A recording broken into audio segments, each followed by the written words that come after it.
তখন আপনাদের জনপ্রশাসন সম্পর্কে যে কিছু বেসিক বিষয় একটু চিন্তা ভাবনা করে একটু পড়াশোনা করে আসার দরকার ছিল। সেই জায়গা থেকে আপনারা মানে একটু ঘাটতি দেখা গেছে। কি ঘাটতি মনে হচ্ছে আপনার?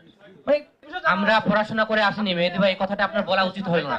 আমার কথা শুনেন, কথা বলেন সাংবাদিকদের কাছে। আপনি বলতে পারেন না এখানে কারা কাজ করেন আপনি জানেন না। আপনি কথা বলা তো মাত্র শুরু করেছিলাম, আপনার কয়টা কথা বলার সুযোগ দেওয়া হয়েছে? আপনার চেয়ারম্যান যে আমাকে থামিয়ে দিল।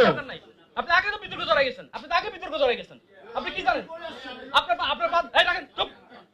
আমার বাচ্চা আমার ছেলে বয়স তার করতে পারে। আমার ছেলে বয়স আমার চেয়ে বড়। ছাত্রা কথা। Let me finish my sentence please. Okay, হ্যাঁ। আপনারা সার্বিক পরিস্থিতি জানা সম্ভব না, কিন্তু সে জেল খেটেছে, জেল থেকে বের হয়ে আসছে এবং এই আন্দোলন করেছে। আন্দোলন তো আপনারা এখানে যারা আমরা কেউ করি নাই।